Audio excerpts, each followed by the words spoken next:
Assalamualaikum warahmatullahi wabarakatuh. Selamat pagi, siang, sore, malam, teman-teman semuanya. Pada presentasi kali ini, saya Muhammad Akil Fatgroman dan rekan saya Muhammad Abdi Gusti akan membahas tentang korosi. Kalau kita dengar kata korosi, biasanya langsung kepikiran dengan karat. Padahal sebenarnya korosi itu jauh lebih luas dan dampaknya sangat besar di dunia industri. Di sini kita akan membahas mulai dari anatomi korosi, bagaimana proses degradasi material terjadi, sampai strategi pengendaliannya agar kerusakan bisa dicegah sebelum terlambat. Secara sederhana, korosi itu adalah proses logam kembali ke bentuk alaminya, yaitu seperti biji atau oksida. Jadi sebenarnya logam itu ingin pulang ke kondisi energinya yang paling stabil. Dampaknya bukan cuma karat biasa, tapi bisa menyebabkan penipisan material, penurunan kekuatan, bahkan kebocoran, ledakan, bahkan sampai kecelakaan kerja. Jadi korosi ini bukan masalah penampilan saja, tapi juga soal keselamatan. Korosi bekerja seperti rangkaian listrik kecil. Ada 4 komponen utama, yaitu anoda, katoda, elektrolit, dan koneksi logam.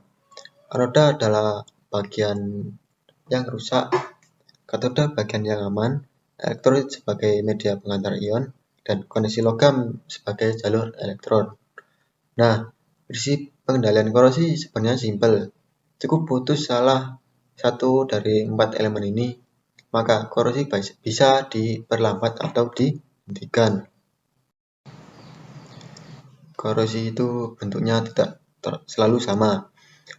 Ada korosi merata yang menyerang seluruh permukaan, ada pitting atau korosi sumuran yang kecil-kecil tapi dalam dan berbahaya. Ada juga korosi celah, galvanis, dan antar butir. Menariknya, yang terlihat kecil seperti pitting justru sering lebih berbahaya karena sulit dideteksi tapi bisa langsung menyebabkan kegagalan material. Selain itu, ada korosi erosi, breathing, stress corrosion cracking, MIC, dan fatigue. Misalnya, pada pipa berkecepatan tinggi, aliran fluida bisa mengikis lapisan pelindung. Atau pada MIC, korosi justru dipicu oleh aktivitas mikroorganisme seperti bakteri. Jadi, ternyata korosi bukan hanya urusan kimia, tapi juga bisa melibatkan mekanik dan biologi. Ada 5 faktor utama yang menentukan cepat atau lambatnya korosi, yaitu temperatur, kecepatan aliran, pH, kadar oksigen, dan kelembapan. Contohnya, pH yang terlalu asam biasanya mempercepat korosi. Begitu juga aliran yang terlalu cepat bisa mengikis lapisan pasif pelindung. Jadi, lingkungan sangat menentukan umur suatu material. Cara pertama mengendalikan korosi adalah mengubah lingkungannya. Misalnya, menurunkan suhu operasi, mengatur kecepatan aliran, atau menghilangkan oksigen dari sistem. Contohnya, pada boiler digunakan sodium sulfit atau hidrazin untuk mengikat oksigen. Kenapa oksigen? Karena oksigen sering jadi bahan bakar utama dalam proses korosi. Untuk slide selanjutnya akan dilanjutkan rekan saya. Baik, untuk slide selanjutnya yaitu slide 8 akan dijelaskan oleh saya, lanjutkan dari rekan saya tadi. Nama saya Muhammad Abdi Gusti. Ya, di slide 8 ini ada proteksi dengan inhibitor. Nah, cara selanjutnya ini, cara dengan proteksi inhibitor ini adalah menggunakan inhibitor kimia. Nah, inhibitor ini tuh seperti obat penahan korosi gitu, yang ditambahkan dalam jumlah kecil. Ada inhibitor anodik atau pacifier, ya. Ini tuh membentuk lapisan pasif, contohnya seperti kromat dan nitrit. Selanjutnya ada inhibitor katodik. Nah, ini tuh mekanismenya itu menghalangi secara fisik di area katoda dan menghambat disfungsi dari O2, contohnya seperti seng dan arsenik. Yang ketiga ada inhibitor campuran dan fase uap. Karakteristiknya itu menekan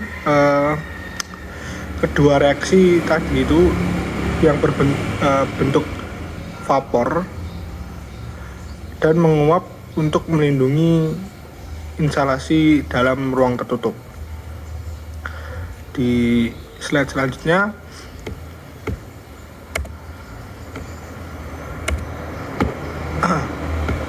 di slide ke-9 ini ada proteksi elektrokimia. Di slide kali ini kita tuh akan proteksi ini tuh membahas ya, bahwa proteksi ini tuh proteksi katodik bisa menggunakan anoda tumbal, misalnya seng atau mekanisme magnesium, yang dikorbankan agar baja utama tetap aman. Sedangkan pada arus tanding kita memakai sumber listrik eksternal. Metode ini tuh banyak dipakai di kapal-kapal laut seperti pada di gambar PPT ya, pipa bawah tanah, dan juga anjungan lepas pantai. Di slide selanjutnya, di slide ke-10 ini kita akan membahas proteksi dari material.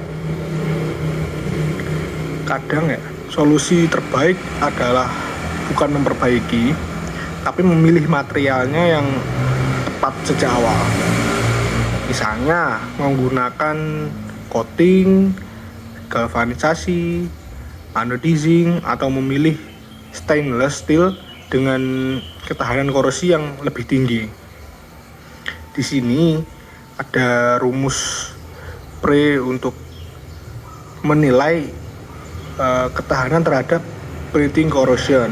Nah, seperti yang ada di gambar. Baik, saya akan lanjutkan ke slide selanjutnya.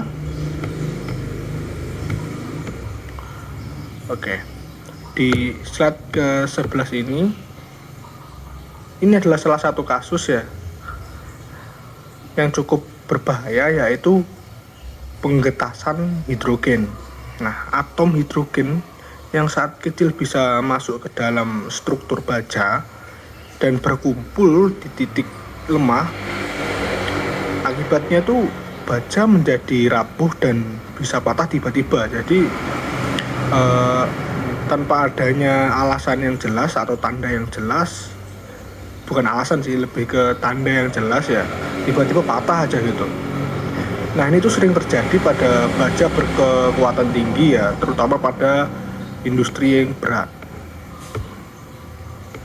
Baik, untuk slide selanjutnya, di slide 12 ini ada korosi pada beton bertulang.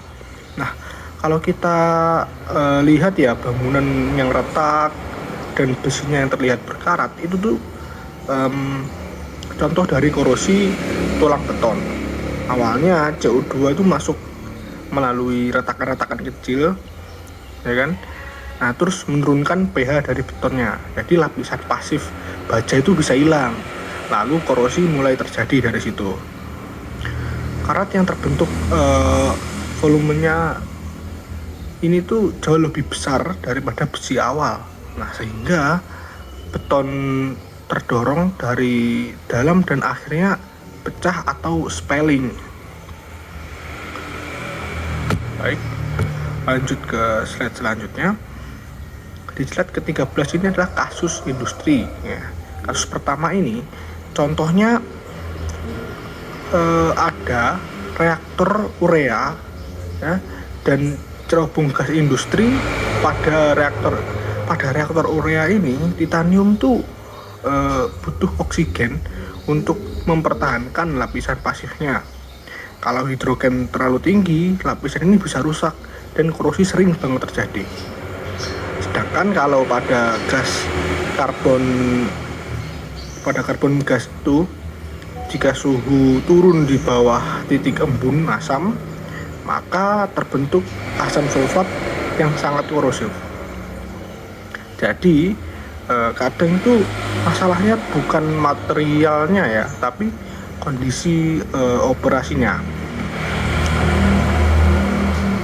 Baik, di selanjutnya ada slide 14. Ini adalah kasus kedua ya dari industri ini. Di sini tuh ada 2 contoh lagi ya. Yang pertama itu erosi pada pompa slurry yang rusak hanya dalam beberapa bulan karena kombinasi aliran tuh cepet banget ya, airnya tuh sangat cepet, partikelnya keras, dan bahan kimianya juga menjadi salah satu faktor korosinya ini.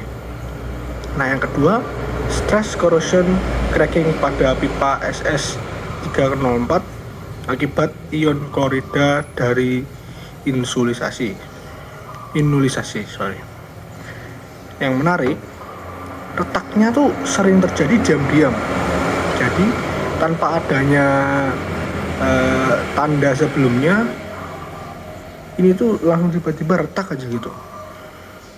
Jadi inspeksi rutin itu sangat diperlukan sekali ya teman-teman. Jadi kayak harus diawasi terus, harus dicek secara berkala, secara rutin gitu, agar ketahuan kalau ada sedikit keretakan harus langsung ketahuan.